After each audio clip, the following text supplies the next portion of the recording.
ഇരുട്ടായിരിക്കുമെന്ന്. മേഘങ്ങൾ തിങ്ങിഞ്ഞെരുങ്ങിയ ആകാശം കാണുമ്പോൾ എനിക്ക് ശ്വാസം മുട്ടും.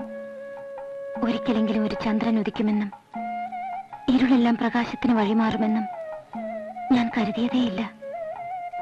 നിന്നെക്കുറിച്ചുള്ള കേട്ടറിവുകൾ നിന്നെ മോഹിക്കാൻ പോകുന്നതായിരുന്നില്ല. എന്തൊക്കെയാണ് എന്നെക്കുറിച്ച് കേട്ടിട്ടുള്ളത്? നീ തന്നെ ഓർത്തു നോക്ക്. ഞാൻ ഒരുപാട് പറഞ്ഞില്ലേ? ആ, കേട്ടിട്ട് മതിയാവുന്നില്ല. ഞാൻ അത്രയ്ക്ക് പ്രസിദ്ധയാണോ? നല്ലതായിട്ടോ ചീത്തയായിട്ടോ?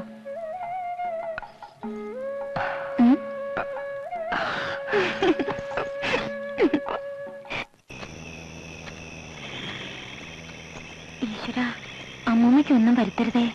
നേരത്തോട് നേരം കഴിയില്ലെന്നാ വൈദ്യര് പറഞ്ഞത്. നാണുമാര് വേഗം വരൂ. സുഭദ്രേ, എന്തെങ്കിലും പറഞ്ഞോ? നല്ല തണുപ്പ്. മുമ്പേ നടക്ക്. വേണ്ട,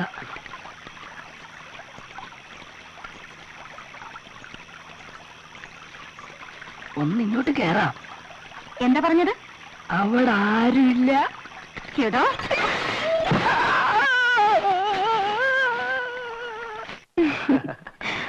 ഞാൻ കേട്ടത് അതല്ല. പിന്നെ എന്താ കേട്ടത്? ഏതൊരാണിനെ അടിയറവ് പറയിക്കാനുള്ള കരുത്ത് നിനക്കൊണ്ടത്രേ.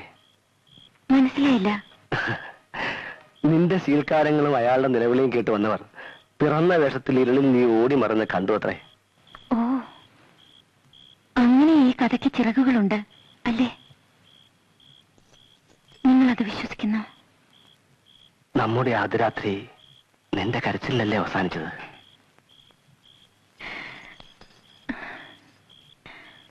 ആരുമില്ലെന്ന് കരുതിയ എനിക്ക് ഞാൻ ഒറ്റയ്ക്കല്ലെന്ന് ആദ്യമായി തോന്നിയത് ആ രാത്രിയിലാണ്. എന്റെ ദൈവമേ, ഇത്രയേറെ നിലാവ് ഞാൻ ഒരിക്കലും കണ്ടിട്ടില്ല. ഇത്രയേറെ നക്ഷത്രങ്ങൾ എന്നെ നോക്കി ചിരിച്ചിട്ടില്ല.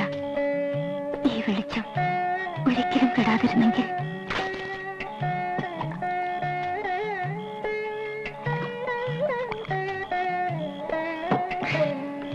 എവിടെയോ ചെമ്പകക്കാട് പൂത്ത പോലെ എന്നെ വിയർക്കുന്നു. ഈ നാട്ടിലെ യക്ഷിക്ക് നിന്റെ ഛായയാണെന്ന് പറഞ്ഞു കേട്ടു. കണ്ടവരാരോ ആണ്.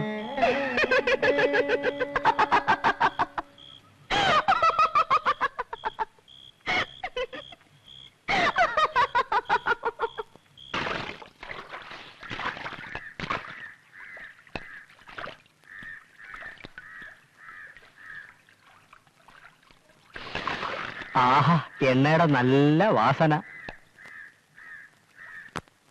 എടീ കൊച്ചേ, ഞാനിന്നങ്ങ് വരും. ഇന്ന് നിന്റെ വീട്ടിലെ കിടപ്പ്. എനിക്ക് പുടവ തരുന്നത് മറ്റന്നാളാണ്.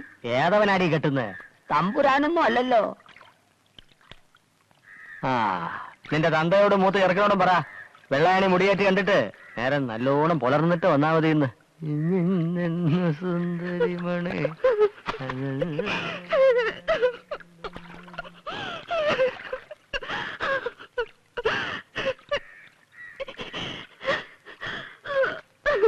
സങ്കടപ്പെടണ്ട, ഒന്നും ഉണ്ടാവില്ല.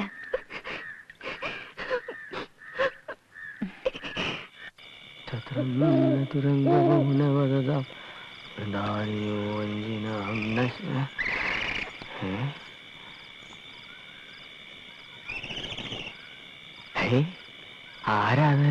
കൊള്ളാമല്ലോ.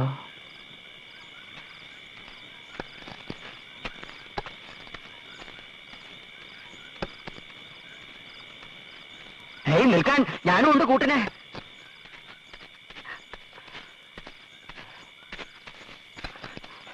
ഏതായി വെള്ള അപ്സരസോ? നിൽക്കോ.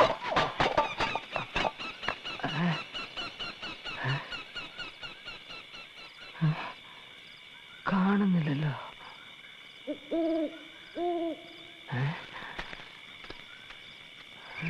പോയി.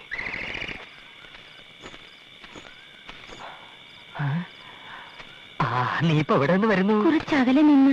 എങ്ങോട്ടേക്ക് പോകുന്നു? കുറച്ചകലേക്ക്. എന്റെ തങ്കം, എന്താ നിന്റെ പേര്? മേനക? അല്ല. രംഭ? അല്ല. തിലോത്തമ? അല്ല. പിന്നെന്താ അതിന്റെ പേര്? പറ.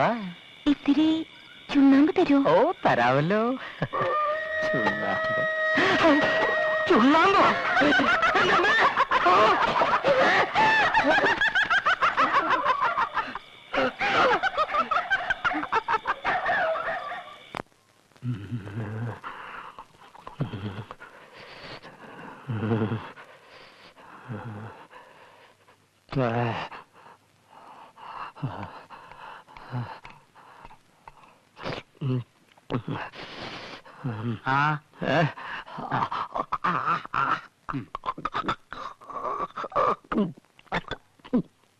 കാഞ്ഞരത്തിൻ പൂവും വേപ്പിന്റെ ഇലയാ, ലേശം കയ്പുണ്ടാവും.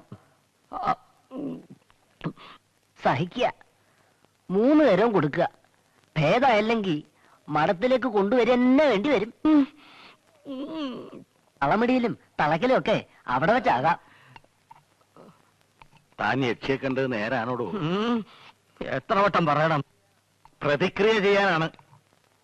ഇളയിടത്തൊരു ബ്രാഹ്മണനുണ്ട്, ഏത് യക്ഷി അയാൾ തറയ്ക്കും പോലും. ഒരു നട്ടപ്പാതിരയ്ക്ക് ഞാനും ഒന്നിനെ കണ്ടു. ആ വഴി പിന്നെ നടന്നിട്ടില്ല. പാല പൂത്ത മണം. എന്തൊരഴകായിരുന്നു അവൾക്ക്. നിലത്തെഴയുന്ന മുടി. അത്രക്കില്ലല്ലോ. ചിലിം ചിലിം കുലുസിന്റെ കിലുക്കം.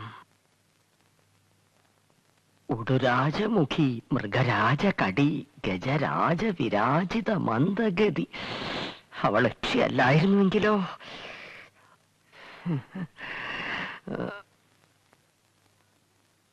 പാദം നിലത്ത് തൊട്ടിരുന്നോ? അന്നേരം ആര് വാദം നോക്കുന്നു? അവൾ പിന്നെന്ത് ചെയ്തു? ചുണ്ണാമ്പ് ചോദിച്ചപ്പോ എനിക്ക് കാര്യം മനസ്സിലായി. അപ്പതേ കുരവ, കരിമ്പഴയുടെ മുകളില് കൊടുങ്കാറ്റ്. പനയോ? അവിടെ ഏത് പന? വെറും ഒരു മൂവാണ്ടമാവല്ലേ ഉള്ളൂ.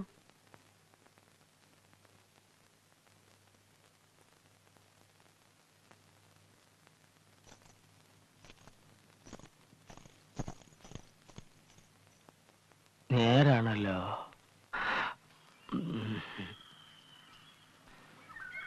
പണ്ട് പനമരച്ചോട്ടിലൊരു ശവം കണ്ടു. യക്ഷി രക്തം കുടിച്ച് കൊന്നിട്ട ഒരാൾ.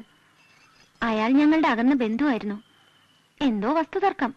അത് ചോദിക്കാൻ വന്ന അയാളെ മൂത്തമ്മാവൻ മഴുകൊണ്ട് വെട്ടിയത് കണ്ടവരുണ്ട്. പക്ഷേ അതും യക്ഷിയുടെ പേരിൽ എഴുതി ചേർത്തു. 33, 34, 35, 36, 37, 38, 39, 40, 41. சொல்லுங்க, இங்க வாங்க.